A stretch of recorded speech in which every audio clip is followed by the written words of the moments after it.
Nation of the nation, Sunny Isles. Well, I might be biased, but I really don't give a fuck. Today, we're going to be talking about crypto. And the reason we're going to be talking about crypto is because I had a successful NFL Sunday. I went 8-4 against the line, pat my ass on the back. But see, we like to make fucking money in a lot of different ways. Okay, I mean, shalom to all my people out there. We like to make money in a lot of different ways. Sometimes it's sports betting, sometimes it's something else, and sometimes it's crypto. And that is the reason these gentlemen are here, right here with me. Introduce yourself. What is going on, you guys? My name is dollarcostcrypto. Been in crypto since 2016 and co-founded the Crypto Mindset course with Charlie. My name is Charlie from Cultivatecryto. Also co-founded the Crypto Mindset course, been in crypto since 2017. And met this fine fellow GG33 over here. And we've been having a good time ever since. You know, when it comes down to, people, whenever you talk to people, you usually get a good idea of what they do. Right. If you talk to someone who's a police officer, he's going to tell you about the people he pulled over, all the stuff he's done as a cop. If you talk to a guy who plays sports, he's going to tell you about going on the road. With these two, 24/7 crypto. Again, I've been around very few people who actually talk about this stuff to the level of these two. So I thought we'd do something interesting today. I thought we'd go through different coins, and you guys, being the experts that you are, could tell us what you guys think of them. Yay or nay? Let me start with my good friends at XRP. Right. Let me start with my good friends at XRP who think this is going to 1,000 a coin. You guys been saying this shit for fucking years. It's always something else with you fucking clowns. Every single time. Did I not tell you you were going to win the lawsuit? Did I not tell you? And what else I tell you? It won't matter. Oh, Gary, you're fucking crazy. They're going to win the lawsuit. It's going straight to the moon. No, it's not, you dumbass. So, again, I have a special relationship with the crypto people. The same way, God has a special relationship with, people who are infidels and stuff like that. You got to talk down to them. So, now that we got that out the way, do you have any words about XRP? I mean, they're friends of yours, obviously, right? Of course. But who needs enemies when you have friends like that? Of course, 100%, brother. With XRP, man, I mean, dude. Now, I don't like any coin that's being sued. Like any coin that's getting sued by the SEC. That's some bullshit, because they're like, if they ever win a lawsuit against any crypto coins, it's just negative for the whole space. So I'm with the XRPs on that. But personally, like, I was brought up in crypto to be like, you control your own keys. Fuck the banks. It's all about creating our decentralized world. And these dudes are over here essentially just bowing down to every country and working with every bank, or trying to work with every bank. They had Ben Bernanke give a speech at one of their conferences. Right. He's the reason why Bitcoin exists. Literally. Is it true or not true that these XRP people use examples about, all these famous people who used to work for the SEC or for the government who now work for Ripple? Right. And they constantly use this as a point that, guess what? This shit's going to the moon. Look at all these people who are behind it. That's a constant argument I hear from these people. That's a dumbass argument. But the smart ass argument, which is not, I mean, literally, right? The smart argument for them is they have a bank in Japan called SBI Japan, which has an executive board, which is run from Japan, but through South Korea and Southeast Asia, right? So their goal over the last 2 or 3 years has been, okay, we want Ripple to be used in lieu of the SWIFT system among Northern Asian to Southeast Asian countries, right? So Ripple's actually getting adopted for that. And then for central bank digital currencies, it's actually the technology of Ripple and Ethereum is getting used by central bank digital currencies. Now, that doesn't mean Ripple's bad or good. It just means their technology is useful, right? But if you look at the tokenomics of the coin and you do look at the charts as well, I mean, we talked about this a little bit before when we saw the price at the biggest win that they've had in 3 years, and the price went up to what, like 80 cents or something like that. 90 cents, some stuff. But Now it's back down to 50. Now it's back down to 50. It's probably going to 20 or 30 No. cents. Oh yeah. 20 to 30 cents?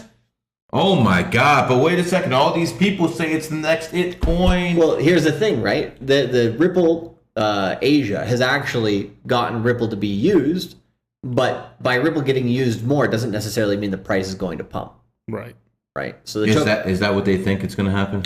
Well, yeah, but they think that is going to happen when the whole world adopts Ripple in that way. That's been the thing they've been saying since 2017. Now we have actual real world adoption starting to happen on it, right? And not much is happening. Now, I do think Ripple will pump in the bull market. Mm-hmm. It'll have its run, but Ripple always does these moves of like 1-2 months. It shoots up like crazy, and then it dies. So it's a coin that, you know, if you're going to anticipate an alt season, you can gamble on it a little bit, but as soon as you make any profit on it, I would take that shit. Yeah, because you have the other thing too. You've had people. So you can't be thinking, oh, I'm gonna 5-10x this thing. No, not on a quick flip, and not long term. Yeah. Not long term either. No. So there's not going to be any 10 flips with this motherfucker, huh? There'll be flips, but they'll be very quick. Quick, like a prostitute, in and out. Exactly. It's because they haven't activated anything on the blockchain on its network in order to burn tokens or add a buy and burn something to contract and destroy supply. Right. They haven't done that. And also as well too, like XRP and Ripple are like separate entities, and basically the mothership essentially sells off XRP to make money to pay everybody off. So they're kind of doing like almost like a chain link grift where they're selling coins off for a long time in order to pay for everything. I mean, and then when people found out, then we were doing this, but oh well.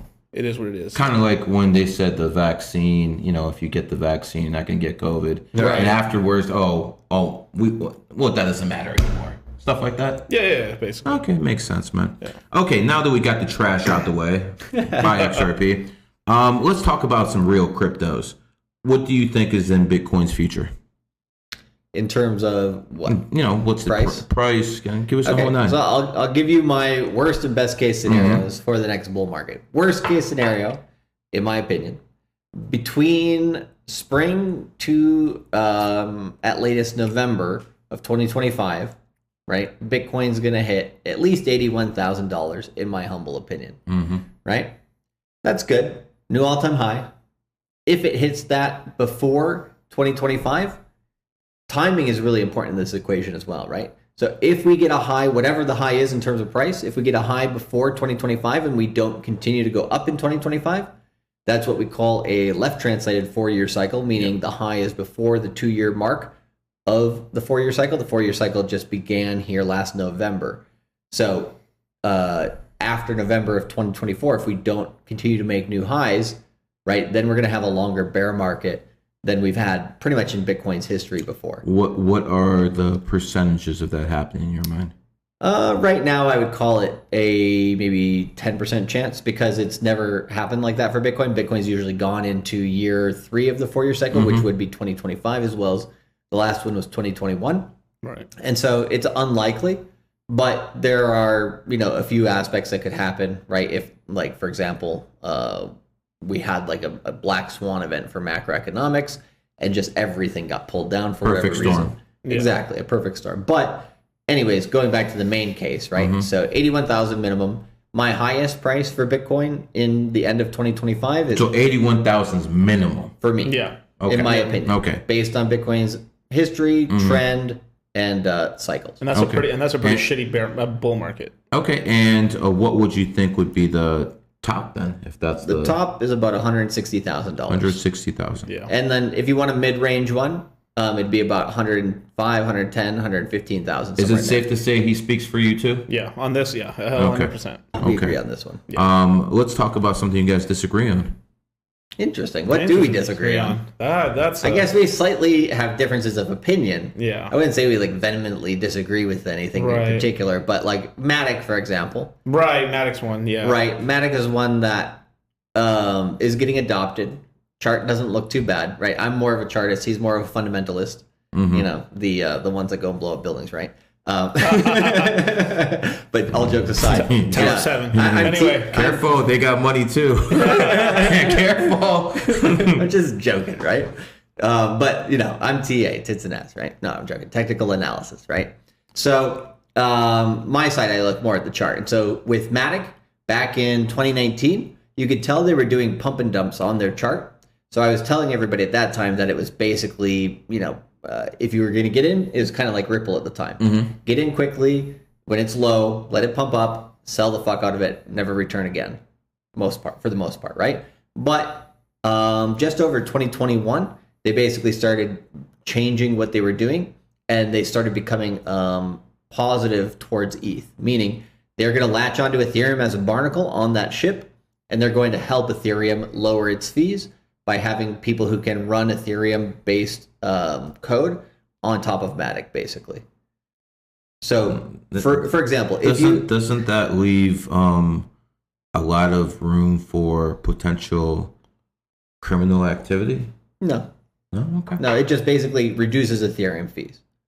They can turn the chain on and off. Right, and so that's useful. So if you can turn it on and off, doesn't you can't? No. You can't? Well, depending. So like something like depending on some of these L2s, there is ways to turn it off, but they can turn themselves off, but they can't turn Ethereum. They can't turn Ethereum. They can't turn Ethereum off. Okay. But the reason why I think it's interesting is because, you know, Disney, Nike, big companies basically are using them as a layer 2. And so there will be adoption. You will make money. It'll probably make you as much money as AVAX. Yeah. I see them kind of doing similar returns. But on a technical level as well, in terms of fundamentals, right? Yeah. You weren't liking it as much. Oh, no. It's just because like the team's done some pretty shady shit in the past, especially early on. Like they were, before they became an L2, they were basically like a scaling solution for video games. And then a lot of the companies that were kind of helping in the video game space, like Decentraland, they really didn't do anything for them, right? Like at all, and they just kind of took the money and just ran. Okay, fellas, listen. Let's talk about coins I actually know something about, man. You guys are talking about stuff like in the minor leagues. I have no idea. So let's talk about major league coins, because, you know, I'm sure my audience will at least know the top ones out there. You know what I'm saying? The least bottom of the barrel one that I know is like number 68. What's Zcash at now? 68, 69, somewhere in the you know, market cap. So let's talk about the top market cap ones. We talked about Bitcoin. Let's talk about Ethereum. Okay. What are your thoughts on Ethereum? Top, low, best scenarios, worst case. So right now, this is where I got my money in too. Okay. So now this is important. Fuck those XRP people. I want to know about this. Yep. All right. So Ethereum's going to do really well this cycle, really well. Basically, they had two big upgrades. They had EIP 1559, which is basically every time they do a transaction, they take a little bit of the fee you paid and they burn it away. So it means like every time you go to fill up for gas, as an example, like you pay $100 on a gas tank, $1 of it, $5 of it gets burnt away. Right. To win what? Because they instead, because that money is getting paid to miners, or that's getting paid to the node operators. Okay. What they do is instead they just take it and just throw it away. It gets burned away. So it doesn't exist anymore. So slowly, that's kind of like over time as transactions are happening, it's actually lowering the supply of Ethereum ever down. So basically, there's no more growth. So it's deflation. It's deflationary. Correct. Why is that good?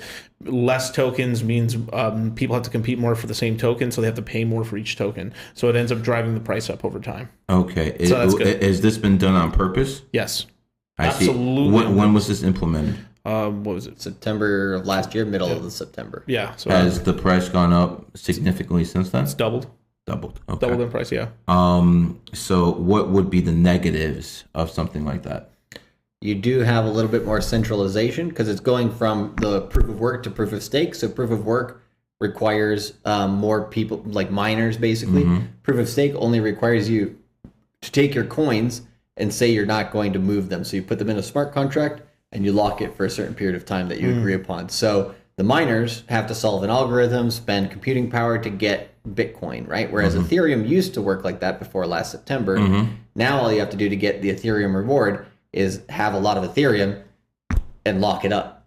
So I see. The rich get richer. The rich get richer. And basically that reduces decentralization to a little bit. Not super significantly, but enough to where, because Ethereum also has a person, you could right? Politically, he's met Putin in person because Vitalik Buterin is Russian by descent, right? 28 life path, well, over. Right. And so basically he, what do you call it? He could get pressured by a government to change things on his chain, whereas nobody knows who the hell created Bitcoin, so it's a lot harder to try to manipulate that. So those two things combined, that Bitcoin's technically more decentralized, but then also has people that are less accessible. Okay, that makes perfect sense. And that's honestly what I want to hear from you guys. Make it make sense. Yeah, right. Because, that's what I've done with numerology. I've made sense. You got to bring this down to people's level. And I hear a lot of these crypto guys, they're not really good at articulating what the fuck they're talking about. Yeah. Not that that's any different than most people are. Yeah. I'm not saying that, that doesn't happen in most fields, but, what's number 3 right now after Ethereum? It's stable coins. I mean, stable coins. Yeah. Yeah, we can pull up the list for you. I mean, Dogecoin's pretty much up there. Oh, I mean, you mean must pump and dump, right? Yeah, of course. Exactly. So the next real crypto would be BNB token. Yeah, Binance Chain. Okay, so talk to us about Binance Chain. All right, it's a great token. It's basically the economic token behind all of Binance and stuff. It's used for like borrowing and lending and stuff as collateral. I think you also generate some some fees from his exchanges and stuff from it and stuff. But you get lowered fees. You lowered fees, right? But one thing about a BNB token is the same thing. If something happens to CZ, it's in trouble. Yeah. Right, that's one super centralized, but because he has the world's biggest exchange and things like that, a lot of supply is locked up. A lot of people really do believe in him and everything, so it ends up doing very good in price. It was one of the best performing coins in the bear market last time.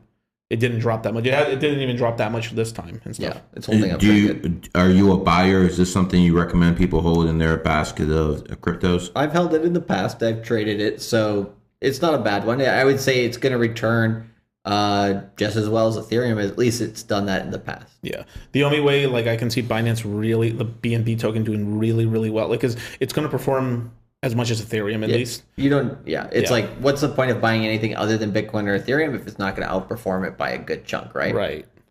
So that's the sort of thing about Binance coin. So the one X factor with BNB token is if for later on, maybe it could be a couple years from now or so, then they're finally allowed into the United States legally and everything. That could turbo boost the token, and because then from there he's King fucking Kong. Right. Yeah, but that hasn't happened. He's not allowed. It's unlikely. It's extremely. Yeah. So I'm looking over here at the market cap, and I see Bitcoin at $500 billion. Yep. And I see Ethereum pretty much at 200 billion. Yep. Is there any possibility that Ethereum's going to overtake Bitcoin? Because that's something I've always said myself. Yeah. I've always bring up the example as, well, you had Facebook, shit moves, because before it was Facebook, you had MySpace. Right. Who replaced MySpace? Facebook. Yep. So I kind of look at Ethereum like Facebook. Right. In your opinion, is Ethereum going to be the number one coin, and is it going to overtake Bitcoin at some point? I'll give you a slightly nuanced answer. In that, yes, during the next bull market. You ain't a politician. Give us some real shit. No, I'm giving you real shit. I'm giving you real shit, but it's not going to overtake. It's like a race, right? It's going to overtake it for a short period of time, maybe about 1 to 3 months during this current bull market. That'll most likely be a sign that we're either close to the top or that is the top. Right. So Ethereum could overtake Bitcoin, but then during the bear market, Bitcoin would come over it again. And then, so that would be 2025, right? If that's going to happen. Mm-hmm. The next bull market, so let's say 2028, the next peak of the next bull market, that's where Ethereum could go past Bitcoin and stay past it if banks like Goldman Sachs end up getting a significant influence into crypto. They would much prefer Ethereum as number one. And so if Wall Street has its way, I think Ethereum would become number one by the end of the decade. Yeah. And this is something you agree with? Yes. So give me a percentage of, I think Ethereum is going to overtake Bitcoin 20%, maybe 30%. You mean permanently? Yeah. Like as King Kong? Yeah. Give me a percentage after he's done. Sure. If there's ever a crypto to do it, I mean, there's no doubt. Listen, that's not even the question. Yeah, if there's you have Michael Jordan and then you have Kobe, but Michael Jordan's getting old. Yeah. So at some point, Kobe's going to overtake him. The only question is when. Right. At least that's the way I look at it. Because I look at all these other coins. We got 82 billion in Tether. Then we have XRP at 26 billion. What kind of fucking morons are putting $26 billion in XRP? I would smack the shit out of you. What the fuck is wrong with you, man? You don't understand you can't spell fucking the word Ripple without lie? You literally can't spell that fucking... Damn. What is the hell is wrong with you people? Anyways, let's go back to the hell we were saying. What percentage, 20, 30, is this happening? Like 33%, something like that. Oh, you had to say it. Oh, yeah, you had to say it. I had to say it. My number would have been... Don't say 33, motherfucker. Don't you say it. I was going to say a third. So 33.333% chance. These are fucking clowns. this guy over here put this I said $20. He's like $20.01. Price is right, baby. Come on down. No, but seriously, look. If there's any coin that will do it, it'll be Ethereum. I don't see any other coin right now that currently exists that could overtake Bitcoin. I want to say 99.9% at some point Ethereum's overtaking it. If you just look at its logo, for God's sake, it's a pyramid. Right. It's a pyramid. Can't you do more stuff with Ethereum than you can with Bitcoin? Infinite. Like I said, and I got shit for this. I said Ethereum's really crypto to me. If I'm being honest, because I came to Bitcoin maxes would have a field day. Oh, okay, suck my dick.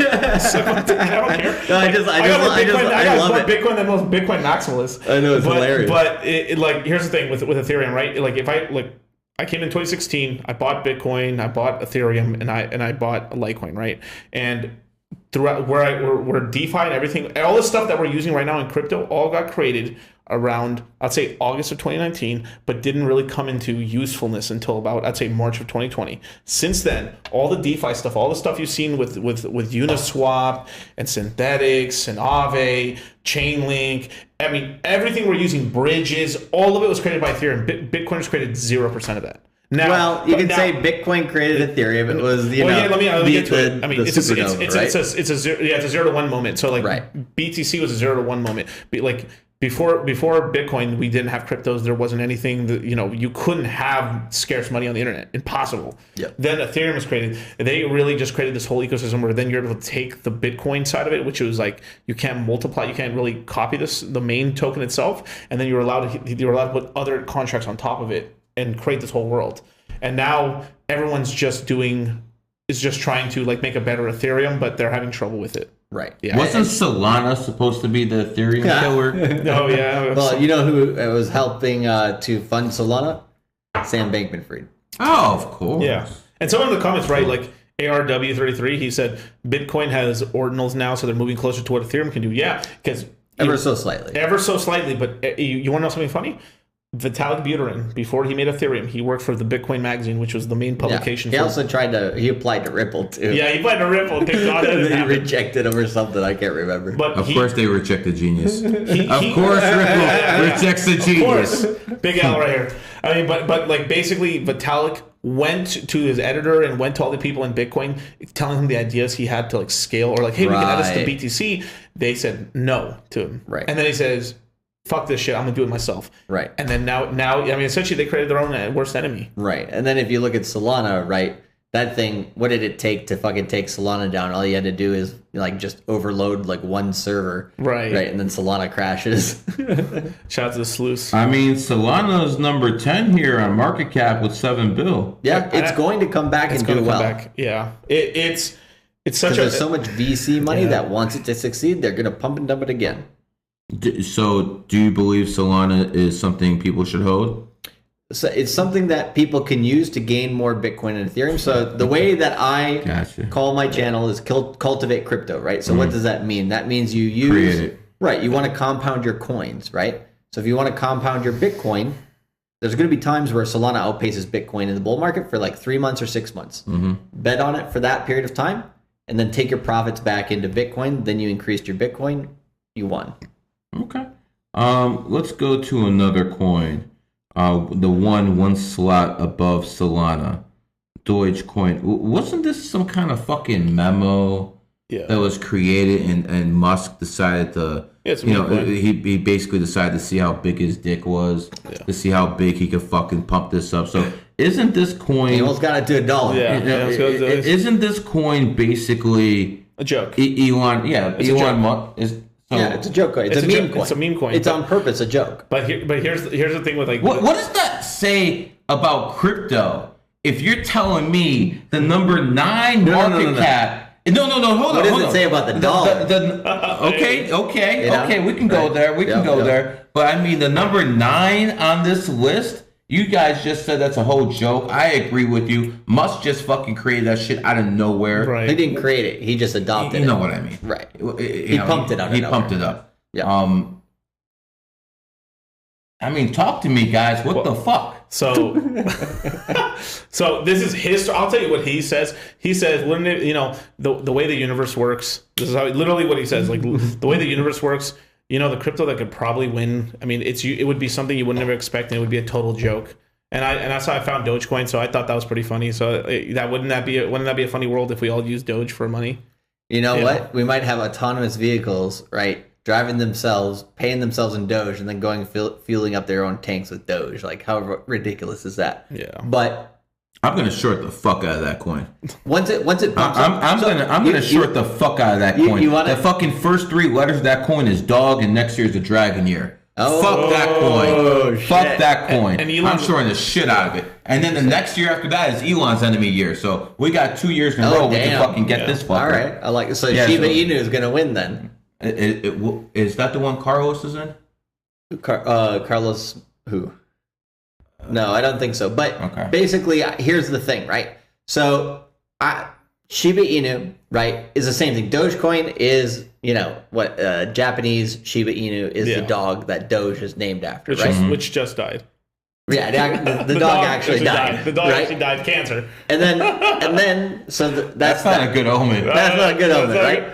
But then here's the thing: Shiba Inu, right, is made to look like Doge, but it's like Doge 2.0. So it's better.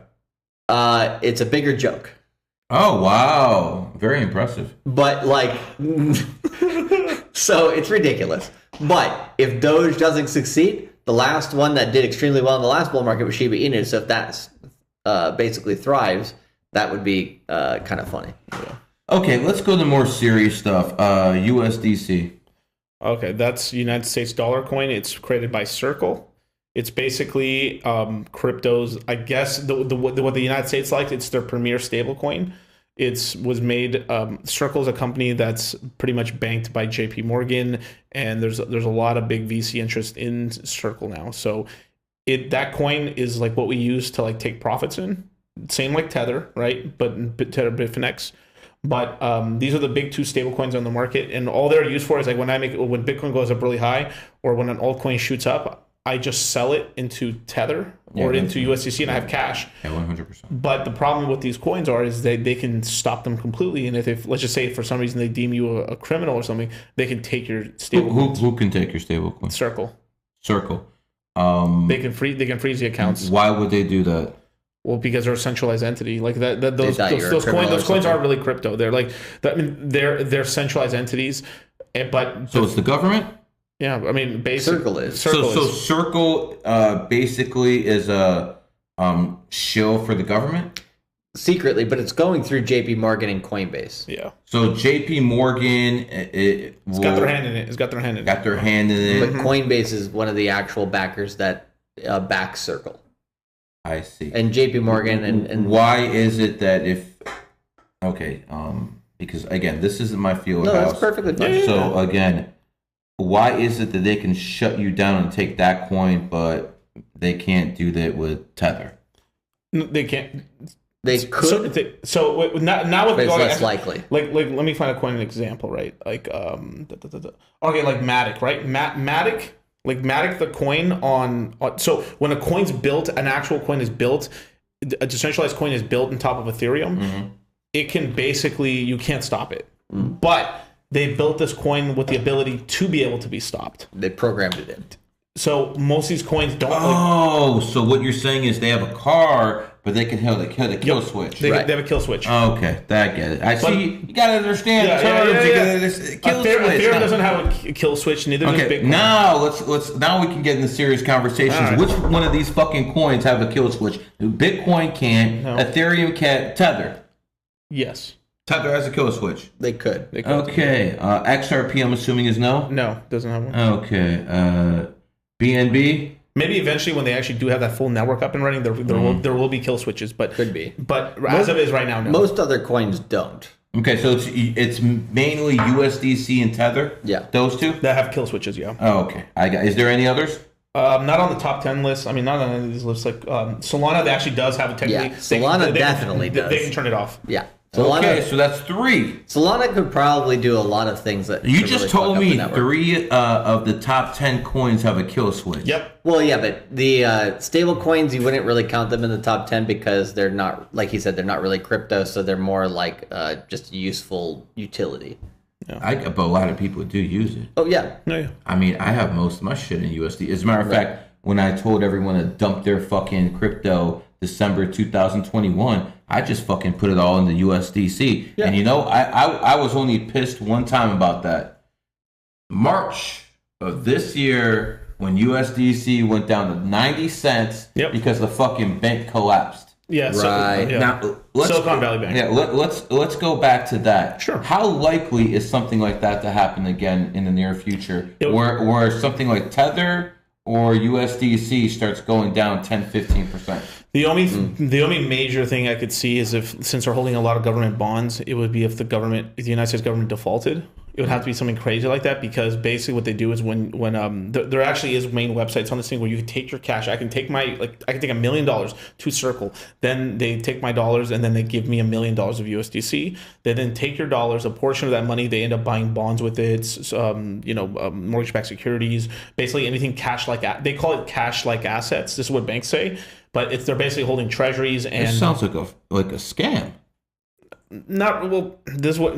Not really. No, it says not like they're taking their money and gambling with it. So now it sounds like they are. Tether is the one they think that is doing that. They're taking they think they're taking the deposits and then buying cryptos with it. Well, but that's allegedly. But if you another Sam Bankman-Fried. Yeah, but here's the thing, right? Usually, something like USDC, they're going to put out rumors like that about a coin that they don't like that they're going to try to compete against. If you go by what Tether says. Basically, they have excess reserves, but what they're using for reserves, though, is like real estate. So it's not liquid reserves, but they can liquidate. They have assets to back Tether, is what they argue.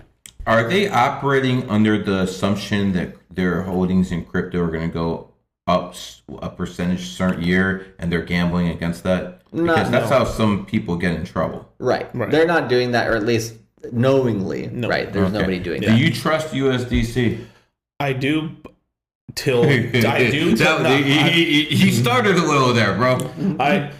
I do. So basically, it's a tool to use for now. But when the central bank digital currency comes out, I think at some point when those two are out, look, here's the thing: is most people don't know they're both controlled by the government. USDC is controlled by the government. And then same thing with the central bank digital currency. At some point, it's almost like this is a state level. They're going to merge. And not merge, or get rid of one, or they keep people's like fuck the CMDC. I'm not touching it. I'm being USDC, not knowing that they're also a part of the network. So it's sort of a fly trap, because the main thing that why they want to get Tether out of the way is that then eventually on this list there'll be the US dollar coin, right? And then there'll be the central bank digital currency, then USDC down here. And now because they'd rather control spot 1, 2, and 3 if they could. And they've been losing pretty bad on that battle. Yeah. Can the Fed? We know the Fed's going to come in with their Fed coin very soon. Yeah, I mean, it's already out, but they haven't really backed it with teeth yet. Right. What are the chances that the Fed can just create a coin and it'll be past Bitcoin within 2-3 months? What are the chances? Not in 2 to 3 months. Impossible. No. Virtually impossible. Impossible? Not impossible. I mean, they can pump money into it. They can try to do things. That's what I'm saying. So I don't think that's impossible. So here's the thing, right? So here's a good example. YFI, right? This is a coin that was made by a guy named Andre Krohn in the last bull market. So it could pass Bitcoin in price. All you need to do to pass Bitcoin in price is reduce the amount of supply. right? So for YFI only had 10,000 coins in supply. Bitcoin has 21 million. So I think in the last bull market, YFI got up to like, Bitcoin was at like $40,000 and YFI was at like 60. Yeah. But first coin to ever get that close. Right. In dollar terms. In dollar terms. Per coin. But by market cap. It was like. Right. You got to judge both. Yeah. Right. Exactly. So Ethereum is it took what? If Ethereum does pass Bitcoin, it's going to have taken a whole decade to do so. It doesn't look like it's that far off right now. No, but it took a whole decade to get there. No doubt. But when I look at it, it's only, what was it, times 2.5 right now? Yeah. That's not a big deal. So if the government were to do that, I think it would take at least one cycle. So that would be at least 4 years. So it would take somewhere within, one cycle. What if the government comes in and tell me if this is possible or if this is just some crazy shit? Is it possible for the government to, let's say one of these coins like XRP or one of these top 10 coins start falling hard? Yep. Would it be possible for the government to go in there, say, we're going to take this coin over, we're going to rebrand it, we're going to pump some money into it, and then because XRP's technology is probably going to use it at some point for some shit like that. Right. Yep. I just don't see them getting paid off it. I don't think for the coin, but you could see the U.S. government buying Ripple Labs. Yeah. Just because they own all the IP for it, they could just create another. They can just create another one and to start clean. Bleed fucking XRP and fucking put in the new one, right? Yeah, and this is how the U.S. government and a lot of people would say, like, why would we pump money to this coin when there's bag holders? We don't want to make those guys rich. We'll put our people in position, pump this coin. Yeah, that makes logical sense. Yeah. And that being said, right, if you want to look at this, so we're talking about like a lot of these coins have been built at an individual level or group level, right? If we look at the corporate level and the national level, there are companies, especially for sure in Asia, right, that have been banks in Asia, right, have made coins that they don't associate with, but they use as a money tree. So it's a money laundering operation. Allegedly, right? And then in China, they've also done the same thing. They've pumped up coins because their own stock market's not doing very hot, right? They've pumped up coins in order to shear that profit off of that. Yeah, haven't they banned that stuff in China now? They still do it. So the dirty government officials who are trying to get shit out of there. All officials, sir. But it even goes all the way up to the CCP. Right. Because these are like giant corporations that are doing these things, but that are owned by the CCP. So the CCP just banned normal folks from doing that. Correct. Okay. And now they reopened it for normal folks, but only through Hong Kong. After they took Hong Kong over. And then because what ended up happening is that the whole string of pearls thing that they've been doing for the Belt and Road Initiative. They ended up imagine this right after the housing crisis, right? Like. China had like I think $4 or $6 trillion in positive, like in terms of reserves in dollars. Now I think they're in debt. I think they're in debt like a few $100 billion right now because basically they ran through all their dollars. It's one of the reasons why they went into Hong Kong because Hong Kong was the last place on the Asian continent that they could touch that had any dollars at all, and they also had like a stock market that was attached to the outside world. So they IPO'd a bunch of things and then just used that to get more dollars. Hong Kong, when it was returned to China, was about 10-12% of their GDP. Now it's about 1.5 or something like that. Damn. Yeah. They didn't really fuck with China or Hong Kong while they needed it. When they became self-sufficient, then they decided to make the move. And in all honesty, it paid off for them because right after they went into Hong Kong, COVID happened. Everyone forgot about what they did. Right. Hong Kong was basically the democracy inside China's doorstep. Right. And I've known a lot of people who've come from Hong Kong, and what that place was, you'll never have democracy like that in the East again. Yep. You'll never have it again. And again, with all the faults of the British Empire, with all the faults of the Opium Wars and what they did to China, we're not blind. We know what the fuck happened. We know what the white man did over there. We get it. But at some point, if a woman gets raped and that child is born, and then all of a sudden that child has a family, what are you gonna say? That no good came from it? Something happened.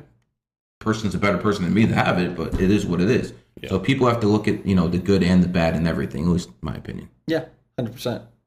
All right, let's go to some other coins. What are some coins that you believe are nothing right now, but yo, that might be that 50 fucking bagger? Don't give away trade secrets. Yeah. But you know, if you think there's something out there people should know, doesn't give away too much, go ahead. There's a few, right? I think the one Miguel might be thinking of is one that we think could do a lot of X's. Yeah. The one that I'm thinking of, I think it'll be like a steady return, but more than Bitcoin and Ethereum. Right. So one that I've been talking about on my channel prior to the current course that we're doing, we always try to, you know, we teach people how to fish, but we want to give a little fish as well, right? Of course. Yeah. So one of the ones that I've been talking about over the last 1 month that a lot of people are not looking at, it's like, I think in market cap, it's ranked number 500 or something like that. So it's way the hell down there. Stop for a second. Yep. I want you to think about what this man just says. Most of us who are listening to this, we might know the top 10. Some of us might know the top 60. This motherfucker said the 500th coin. Do you understand what the hell? Do you understand the type of mindset you have to even fucking say something like that? You eat, breathe, everything you do is crypto. Half the conversations I have with this guy's about crypto. Okay, He tells me to shut up. Pretty much. I mean, I'll tell him to shut up right now, except we're doing a podcast on it. Right. So this is the time to talk. But I want you guys to understand something. Mm-hmm. I don't give a fuck how long you study this shit. You're not going to know about the 500 fucking coin. Just like, you know, you can learn some basic numerology and astrology from following me, just so you can find some advice following him. But if you want the real fucking grit, you actually got to talk to the man a little bit on a different level. Right. And that basically means you have a course that you actually teach people how to do this shit. Yeah. We talk about it. Which part? The coin or the course? No, let's go to the course right now. We'll go to the coin in a second. Yeah. So for the course, the 500 coin can wait. Yeah. So the course basically is a boot camp, right? So for people who are either, anybody can come who's a beginner all the way to advanced. You get something different out of it depending on your level of crypto, right? So let's talk about the beginners, right? So if you don't know much about crypto, or you know about the space, you've looked at the coins, but you don't know what SHA-256 is or whatever, right? I don't know what that is. Most people don't, right? But that's a core concept in crypto. It's the encryption behind Bitcoin, basically. Yeah. So there's all these little details, right? Talk English. Exactly. So if you don't know how to speak Kryptonese or whatever, basically that's what we do in the course. Different versions of Ebonics. So exactly. We bring you into crypto, right? Knowing nothing, and then we pop you out over the course of 2 weeks, right? We pop you out. Interesting wording. Yes. We make sure that you become. He's been hanging around the red pill guys too long. Sure. We basically turn you into, right, a crypto expert in your area. Right. And then within 2 weeks, I would say you have enough knowledge and lexicon that you can out-talk most people in crypto, or most people around you about crypto. And then, of course, our course is for Q3 and Q4. So the last month of Q3, which is September, and then Q4. So we take care of you through the rest of the year. And during that time, we're active in the chat. We do extra webinars. And then we also basically teach you in the chat, right? We converse every day. We sometimes have these things called flash webinars where we pop up and we do an extra webinar because something's happening in the market, right? So you have time to absorb the information, talk to people about it. We actually never take it away. So a year from now, you could go back to the same course videos that we are giving out now during this course, and you can review them as well. So over time, like some people might not have as much time. So maybe one person takes 2 weeks to become their local expert. Some person might take 6 months. So you can kind of go at your own pace, but that's what we do. For somebody, so then when somebody comes into the course, what they get is essentially 20 webinars. Usually this quarter we're doing 22 because we're adding 2 that are going to be voted on by the people who have bought the course. And once we're in the course, good number, we're going to give you guys some options. And then 5 of those webinars are pre-recorded. So as soon as you buy the course and you get in, off top, you're ready. Yep, you'll be ready to go, and especially if you don't know anything about crypto, we will tell you how to open up wallets and stuff like that. And then on the 22nd of September on Friday, that's when we start the first webinars. and then we do 17 of those live this quarter, right? And we do 2 days on, 2 days off, every day at 10 a.m. and 10 p.m. Eastern Standard Time. So at 10 a.m., we do one subject, then 10 p.m. we do another. We do that for 2 days in a row. Then we take 2 days of a break for review, and then we do 2 days on, 2 days off, and that's for 2 weeks. Someone's a beginner. They're watching this right now. Right. What are they going to get out of taking your course? Knowledge, right? They're basically going to be the course takes you from A to Z, from literally an absolute novice. You don't have to know anything about crypto, and by the time you're done, you're wheeling and dealing in the DeFi space. You can jump, and this is the whole thing. Is like I'm gonna say a bunch of words right now that you're not gonna understand. Like DeFi. DeFi. You're gonna be using bridges. You're gonna be LPing. You're gonna be yield farming if you like. You can be. We'll give you the tips and trips on trading and stuff. We'll talk about the dangers of leverage trading, whether you should do it or not. But you know, at the end of the day, it's up to you.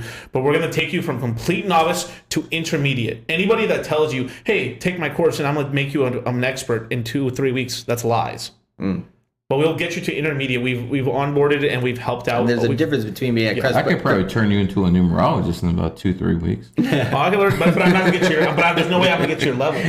Right. Yeah, right. That's the there's a difference between local expert and expert in the field. Right. Yeah. So what's a local expert, like Al Bundy, who scored 4 touchdowns in Pokai? Exactly. I got Mickey Mantle energy. I got you. But basically what it do is like you become the crypto expert in your local friend group and your family and everything like that. I mean, basically as soon as you take the course, I mean, you can run circles around anybody. You'll be able to tell if someone's bullshitting you. That's the other thing is we teach people how to research, how to do charts.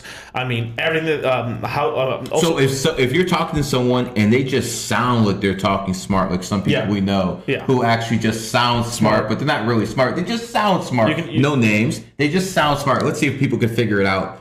Chat room, go ahead. $100, you put a name up there, you get it right.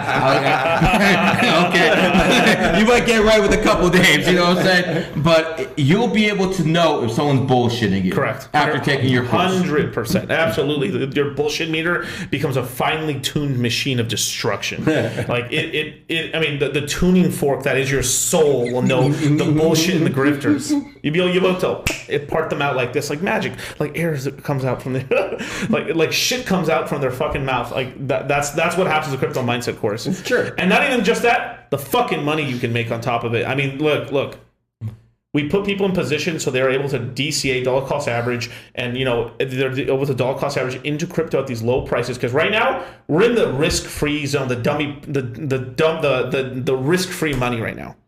That means you buy we'll give this right to you. If half your money's in Bitcoin and Ethereum, as long as you keep that portion, especially if you're a novice now, if you're more advanced and you've been around for a long time, you can risk having way less of that and more in altcoins. But when you first start off, if half your money's in Bitcoin and Ethereum, that'll keep you from. That's your retard fund. That makes 100% that you don't get fucked in this cycle. You'll make the guaranteed money because if you fuck off this side of the money, this half over here will make back the dollars because how much Bitcoin and Ethereum will go up. So in terms that people can understand. Bitcoin and Ethereum is your main line, and everything else is like the side. The side bets, but the side bets pay fucking well. And one thing me and Charlie are really good at is picking those side bets. And there's different risk levels on the side bets as well. Okay. In your past courses, tell us some of the success stories. Yeah, there's 3 in particular that I think of right away. One is this guy, of course I'm not going to name any names, right? One is this guy who's been with us since 2019, right? He's what do you call it? Like a business development guy in the corporate world. I would say, you know, he probably makes 6 figures a year, right? Doing pretty well for himself. And he became a multimillionaire for the first time, right? With his assets that he held because of the crypto mindset course during the last bull run. And he took profits, and he's still in that situation. So, you know, congratulations to him. And all he needed to do, basically. How much did he pay you guys?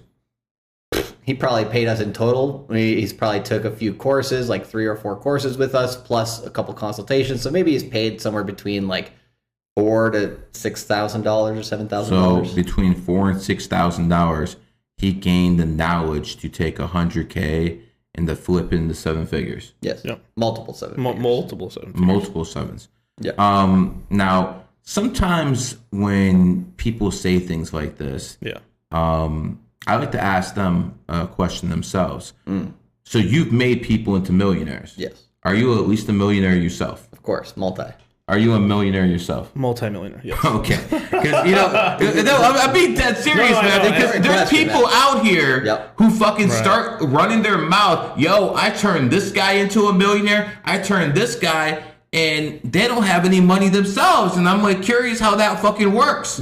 You know, like a female matchmaker who's an astrologer fucking selling matchmaking advice, and the bitch has been a fucking divorced 3 fucking times. I've seen that shit around, That's what I'm trying to tell you. So I want people to know that these people are successful at what they do. And by the way, every time I see these guys, they're always driving exotic cars. Yes. Okay. Whether it's Vegas or Miami, they're always driving exotic cars. So what that basically tells people is they got money to blow. Yeah. And if they have money to blow, they probably have money. So here's the point, guys.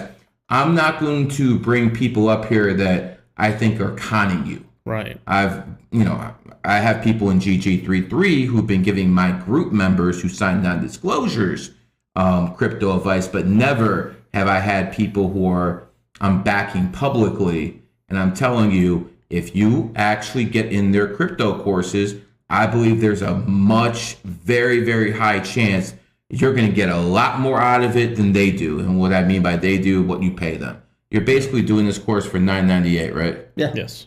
So how long is this course? Once a day, how many weeks? So basically the course runs anywhere from like 2.5 to 3 weeks. The way it ends up working. So the first day of the course is going to be the 22nd of this month, which is a Friday, and it's going to start off 22 videos, and then the 22nd. Yep. And that was just by chance. Just by chance. Just a coincidence. Just a coincidence. Of course. It always is. Go ahead, man. So typically it starts at 7 a.m. Pacific Standard Time, and our lectures are about 2 hours, all live. Like right now, how you're watching us, all live. They're all being recorded. 2 hours on the subject. After the subject's done, we have a short intermission break, usually within like 20 minutes, just for people to go bathrooms and everything like that. We come back and then we do a 2 hour to 1 hour and a half live webinar AMA.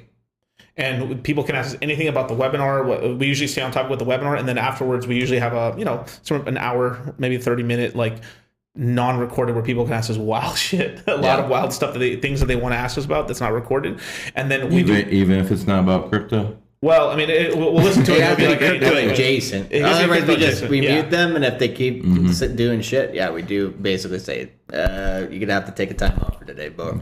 So these webinars are usually running about 4 hours in the morning, and then we come back again at 7 p.m. in the afternoon and run it, and then another 4 to 5 hours as well. It's you two. Yes. Both, just us two. Okay. We're in every webinar.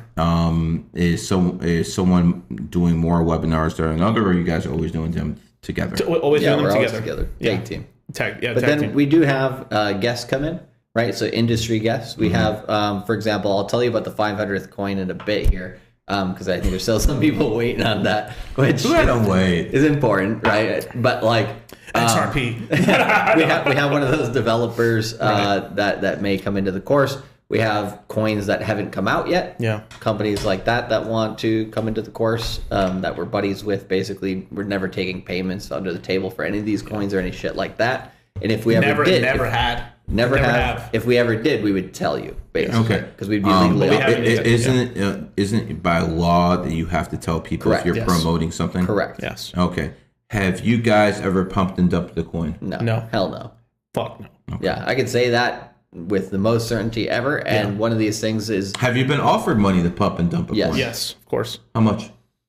A few tens of thousands of dollars. Nothing crazy. Okay. Yeah, because we got a reputation in crypto after a while of just basically blowing up their spot or just talking. Well, because we're not paid by a company, right? We monetize ourselves. Of course. And so there are some people who pump and dump coins and they can't talk about it, openly because they're paid by some company. They have conflict of interest.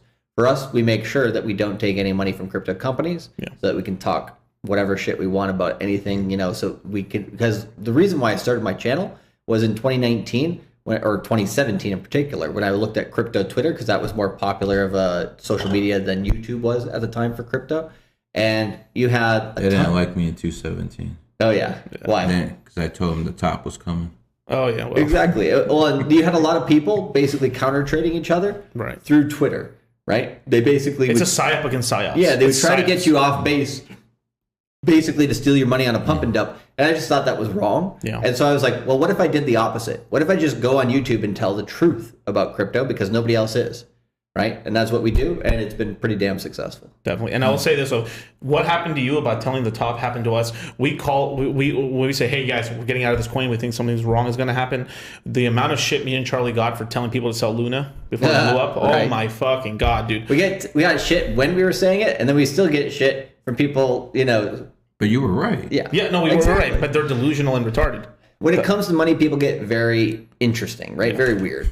Yeah, That's a kind word. Yeah. Interesting. And the sad part about that too, I mean, the reason the Luna thing the looning thing was like a asteroid hit the crypto space, but in the United States or in Europe, it didn't hit as hard. It wasn't the level of like Sam Bankman-Fried because it was mostly a South Korean thing. So it hit a lot of Asians very rough. I mean, it wiped people out in Asia. That was a nuclear disaster basically over there. But it's because the coin. Imagine you're holding a coin that's worth $120, and within the span of a week, it's below $1. Ain't that nice? Oh, that's when they start going on top of buildings, and it ain't precisely. Quite a few did. Quite a few did. Quite a few. It's really sad. There was a group of guys that really were like you know, as soon as me and Charlie said we're selling this thing, they were just saying all this crap and everything like that. And the minute this coin was zero, I mean, we were just essentially Did they apologize? No, I mean we were doing charity for them basically because that's how wrecked they got.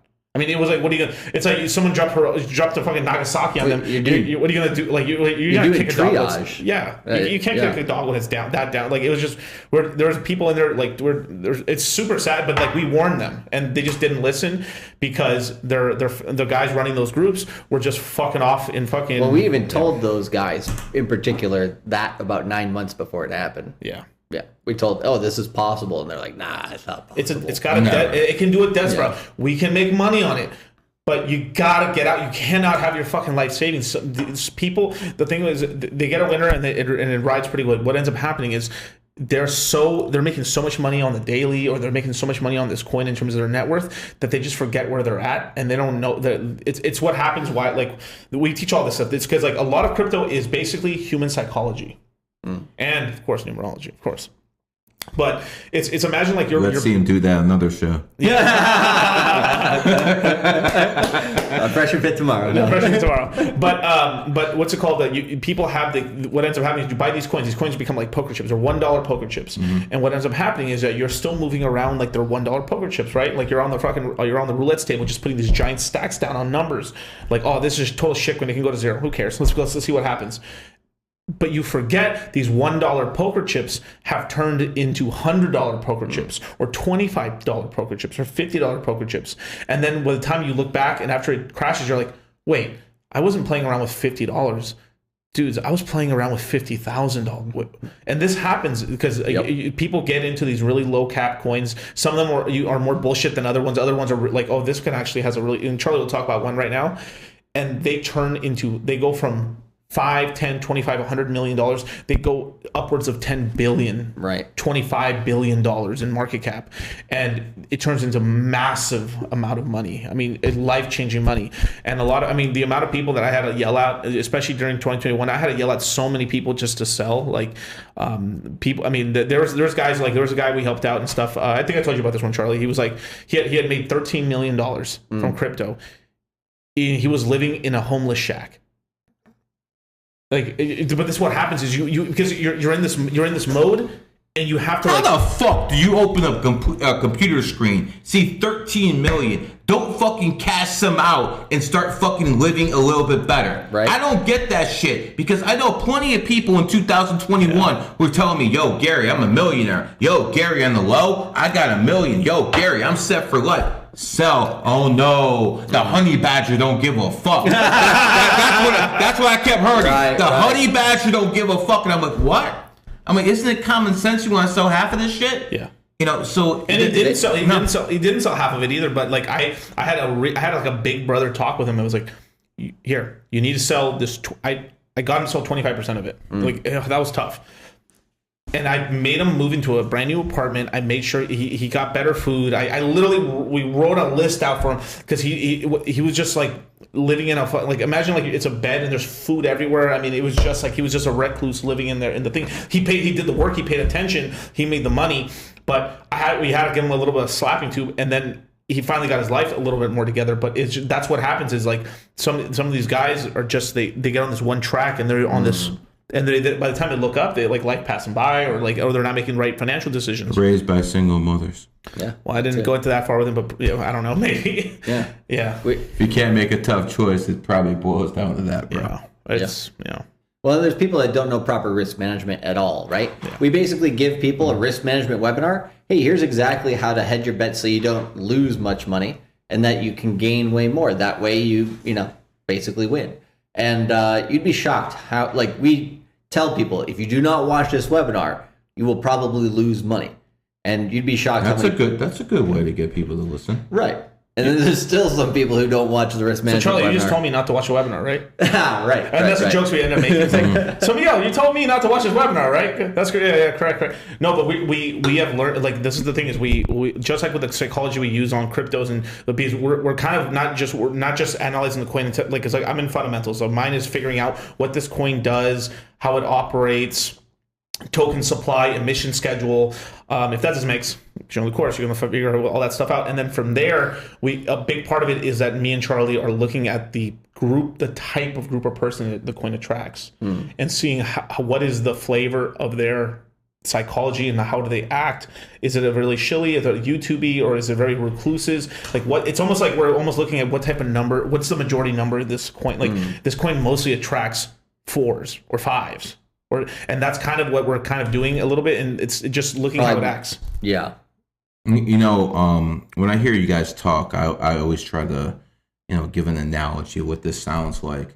And to me, it's like kind of like football. You have a guy who, is sitting over here. He might tell you, well, the running back has to do a better job picking up the fucking left tackle and giving it some protection. Another guy would say, yo, man, if they just, start throwing a nickel, blitz package, things like that will work out. And then you have another guy who's going to be on a completely different level. And he'll be like, when that defensive lineman has his handstands like this, that means they're blitzing. And when they're like this, that means they're, trying to, maybe go with 3 defensive linemen right up the middle. Right. That's what you motherfuckers are. You guys are the ones who can see that inside the game. A lot of people understand the game. Right. But you see inside the game, and here's what it comes down to. It's like height. If you're going to be, it's like charisma. You either have it or you don't. Right. Okay? So, yes, you guys can go out there and learn, and everyone can go out there. Honestly, a lot of tools are free on the internet. You can go out there, but you have to put in the time. You have to put in the effort. Yep. That to some of you guys, that might take years. Go to these guys, give them their stack, and they'll teach you that stuff because this is how capitalism works. Right. You go to the best of what they do, and you learn from them. I'm going to tell you right now, I'm not around bums. Okay. As a matter of fact, let's start. When the hell did you become a millionaire? Must have been end of 2020, early 2021. Feels good, don't it? Oh, it felt great. You know what the best part about it was? What's that? Fuck you money? That was a good side effect, right? And that was one of the goals of it. So I thought that would have been one of the things that I enjoyed the most of it. The thing that I actually enjoyed first was being able to go to the grocery store and just not even thinking about anything. Because my entire life since, I basically left my house, went to college, all that stuff. Whenever I go to the grocery store, I'm thinking, okay, round that number up. Put that number there. Okay, I have about this much cash. I'm, spending about this much per week. You have a budget, right? Just walk into the grocery store, boom, boom, boom, boom, boom, boom. Not even thinking about nothing. That feels nice, right? And it's like the first simple step of just like freedom. Yeah. And what about you, my friend?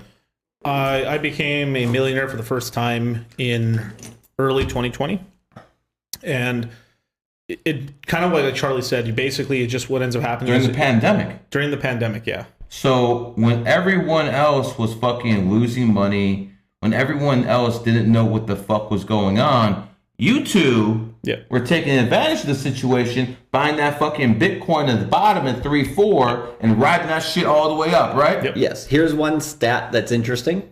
We tend to launch new products or shows at a time where the market is about to explode, right? So at that time in March of 2020, we started our show called Moon Gang, which we do every single week. It's our weekly show. Yep. Where basically both of us are on it together. During the week, we do our own weekly show or our own daily show, and then we come together for the weekly show. We started it in the middle of the pandemic in March of 2020, up only since then. We started the crypto mindset course in September of 2020, right? Up since only. then. Up only. With this course, right, we're going to basically start. We have a secondary course after this, which is the first time we've ever done it, called an NFT add-on course. So anybody who's in this one who wants to learn about NFTs more deeply, we're going to do that one after this.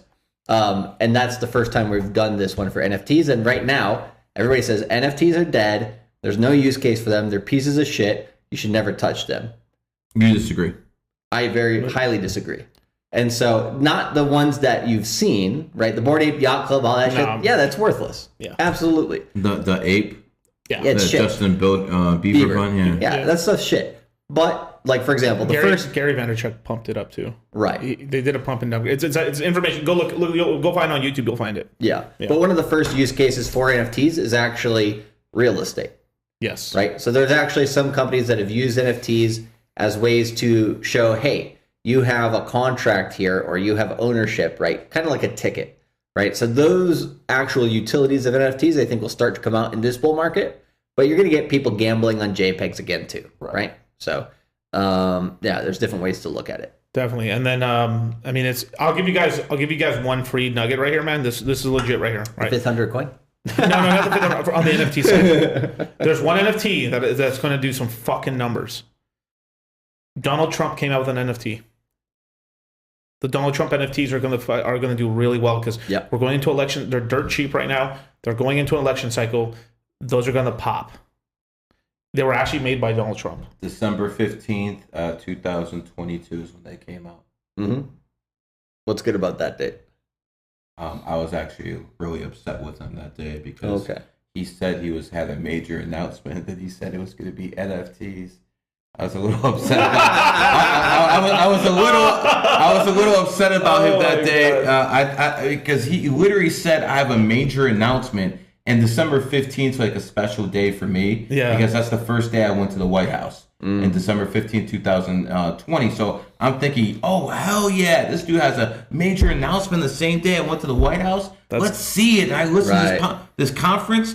And he's talking about, yo, I got these NFTs for sale. I'm like, yo, really? Yeah, but since you guys are talking about NFTs, I want you to see who I usually talk about NFTs with. Don't say his name. Understood. Let me see. Don't say his name. No, I won't say nothing. Let me see. Oh, okay. This is a billionaire, though, right? Yeah. We won't say anything else, but that's who I usually talk about with NFTs. So that's the NFTs. This is the first series, right? Look, they were much higher. They're down to 16% in Ethereum. That should be like $200, right? My guys. When the election cycle starts, doesn't matter who wins or whatever, whether they steal it or not, those things are about to go bananas. There you go.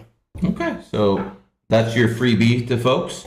If you're too cheap to actually do anything else, there you go. You got some free money. Why not? I mean, worst case, you spend $200 on a fucking scratcher that could fucking make you like $3,000 plus or something. Because you have to understand, it's based off of Ethereum's price.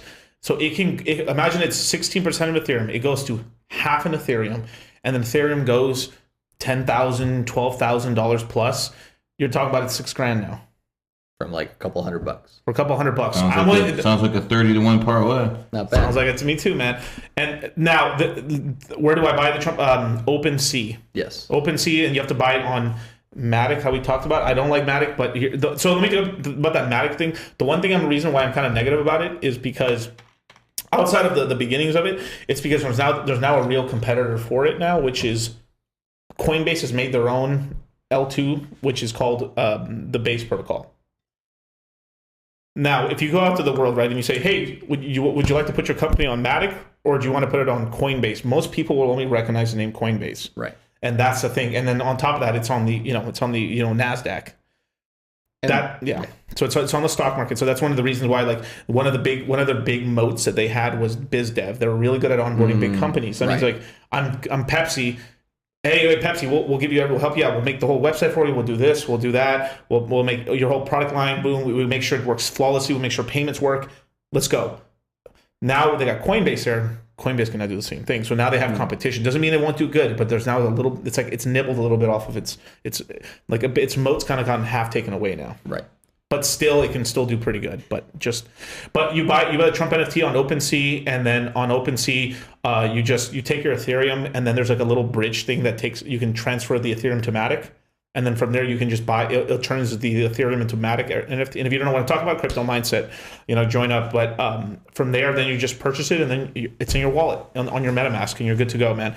And it's now worst case you can maybe wait a week or two, or you can wait sometime between now and the end of October. The prices are going to come down on Ethereum a little bit. Yep. You can snatch it up then. You might be able to save yourself a couple dollars there, but it's kind of I'm loading up myself. I bought quite a few already. So there you go. Do you want to know that 500th coin? Not yet. Go ahead. We'll make them wait. We'll make them wait. We'll make all stream if you want me to. I was actually really interested in the 500 first coin, but it's around there. It's around there. Good, man. Somebody in the chat must have seen my channel because they were mentioning it. Yeah, Thor Swap.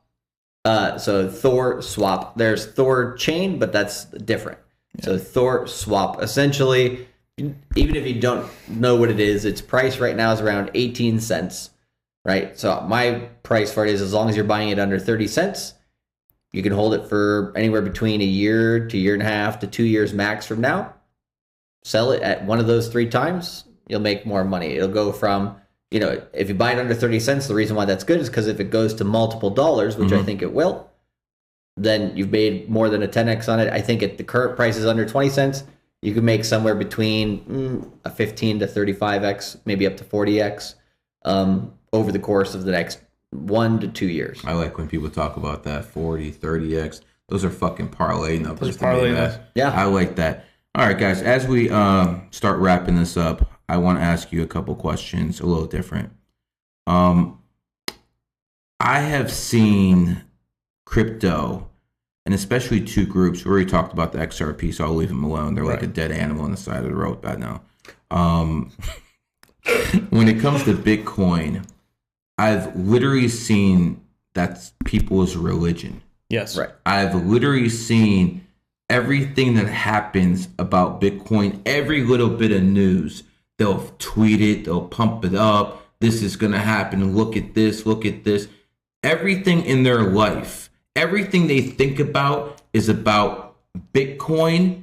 And again, I'm not talking shit about Bitcoin, but some of these people, it's like a religion to them. Right. Yeah.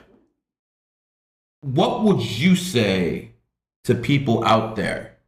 And we'll start with you, Charlie. What would you say to the people who are like that? Who everything is about one coin. Right. They don't care about those shit coins. Get the fuck out of here. I only care about Bitcoin. And even if it does 5x, I'm not selling because the honey badgers don't give a fuck. What do you say to those people?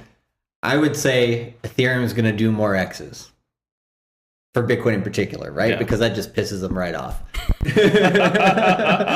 And then, in terms of people who don't sell, right? You could have made more Bitcoin. So if you sell when it's up and everybody's like, oh, buying crypto is the thing to do, right? When you sell, then it's going to drop anywhere between 50 to 70% from there.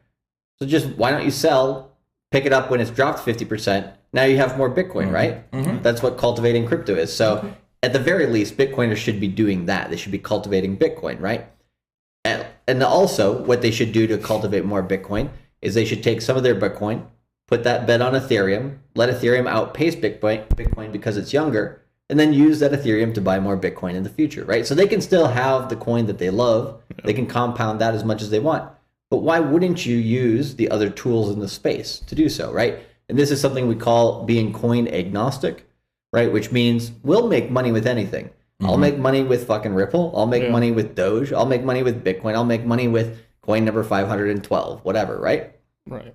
Because I'm here to compound Bitcoin and Ethereum because I know over the long term they will outpace the dollar. And so therefore I will have more money and more purchasing power in the future. So that's what I would tell them. Right. Okay. Now, imagine that you're a sports bettor and all you bet is on the Packers.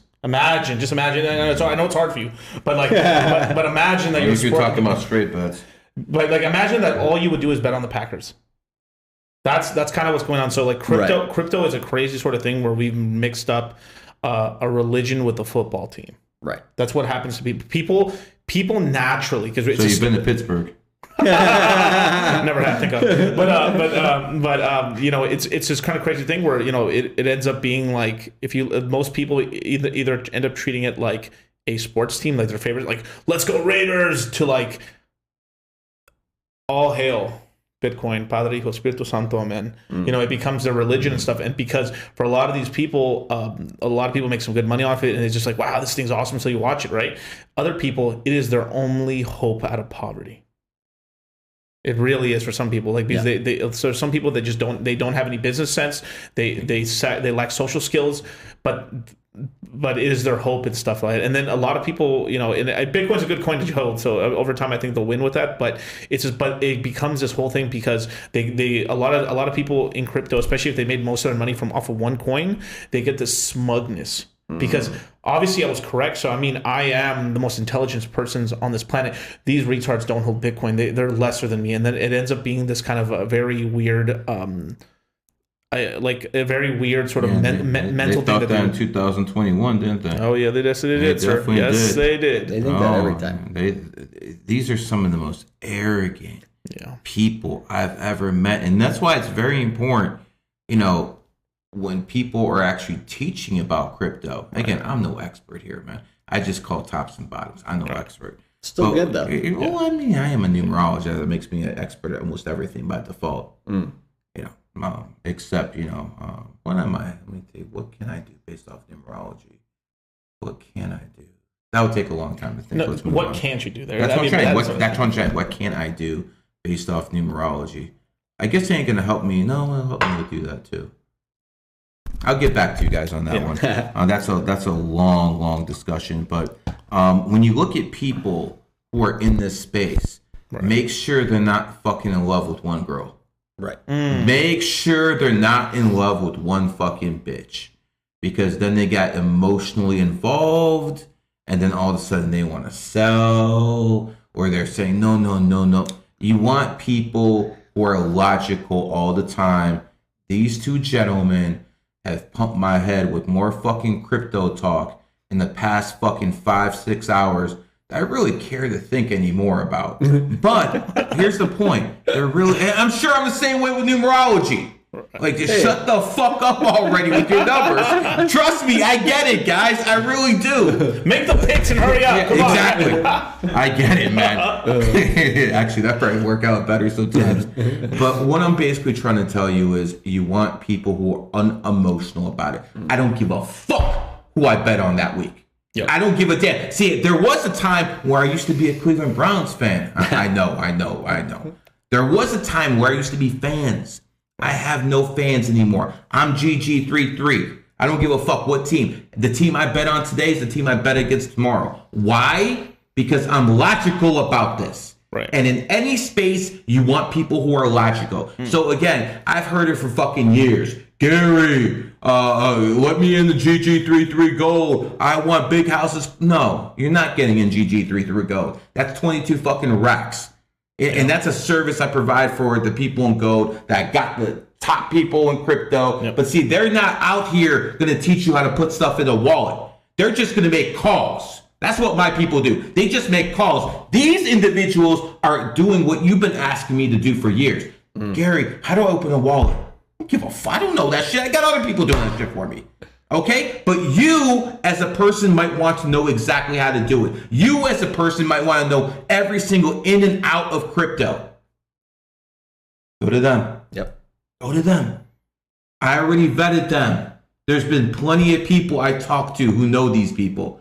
They do not lose consistent money.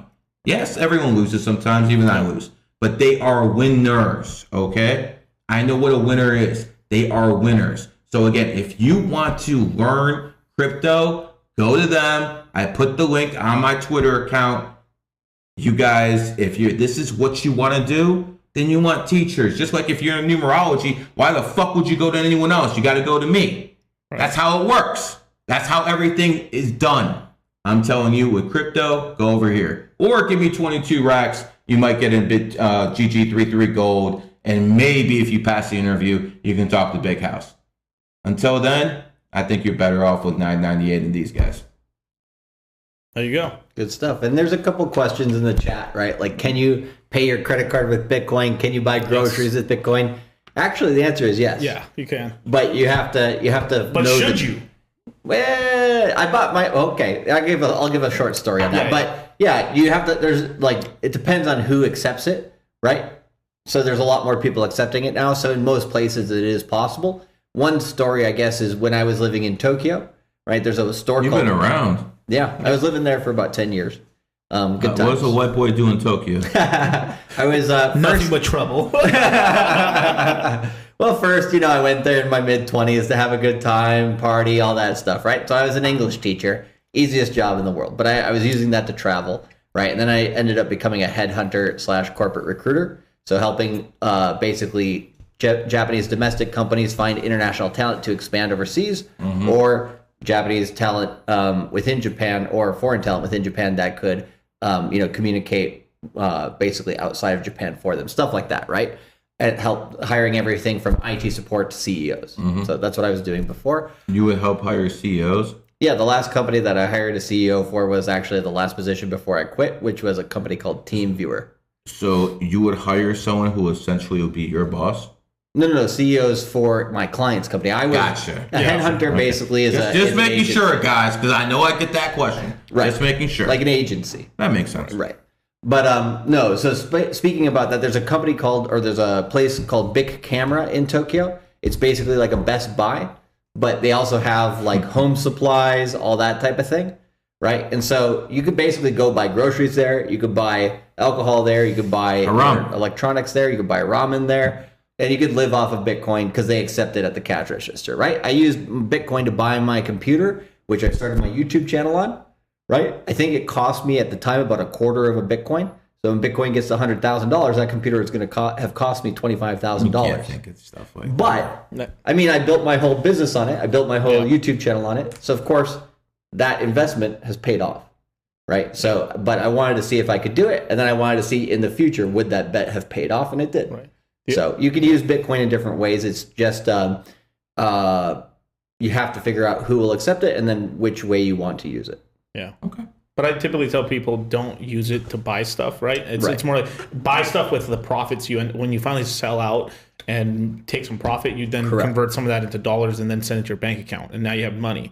But typically you don't want to spend crypto at all, because what will happen is you'll spend, like, let's just say as an example, you spend $10,000 of a coin, and then that coin's at $5 or $6 a few years later, and you're like, oh my God. Only buy assets, things that you know are going to be profitable for you. It's like if you buy something that's a liability, I mean, you're just going to lose. It's just going to lose. Now, the one time you should spend crypto and stuff is when the prices are really high and you're up a lot of money. Right. That's when, because, I mean... That's when they tell you the honey badger don't give a fuck. Don't give a fuck. Like, it's that's how they think too. And then one other thing, like I have no problems with Bitcoiners, but what ends up happening, and I've seen this happen with guys who stack a lot of gold and silver, is that you are no longer judged by your actions or by the type of person you are. You are judged by how much gold you have. So it's like, I have 400 Bitcoin. Damn it, I only have 25, so I guess you are a better human than me. Like, I mean, and then it becomes sort of this weird thing where, like... So billionaires are the best people? I mean, if under that logic. Under that logic. So, I mean, you show a Bitcoin billionaire to somebody, and then some of these Bitcoiners get on their hands and knees ready to suck dick. Yep. You know? A lot of them end up dead in Puerto Rico, too. Oh, yeah. The founder of Maker got Yep. Yeah, that was another stable coin that was basically it was on its way to become the top stable coin in crypto, and government couldn't have that. No, the government couldn't have that. They in Puerto Rico, he got killed in Puerto Rico, and they bought enough shares or enough coins of Maker over time that they voted in and they bastardized the coin. It used to be an Ethereum only backed stable coin. Now they added Tether and USDC. Oh, look at that magic. Coins that could turn things off. Look at that. Shocking. Whoa, no way. You're a conspiracy theorist. I've got my tin hat somewhere. All right, guys. How do people reach you? Yeah, so if they want to join the course, I don't know if it's in the description of this video or basically there's a link. Okay, so there's a link basically that we labeled GG33. Make sure if you're going to get into the course, which I think you should, press that link if it's in the description below.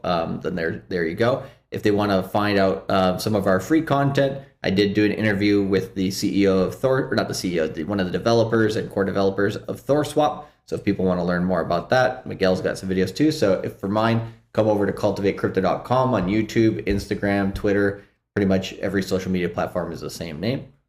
I think similar for Miguel. Yeah, you can follow me at dollarcostcrypto, YouTube, Instagram, Twitter.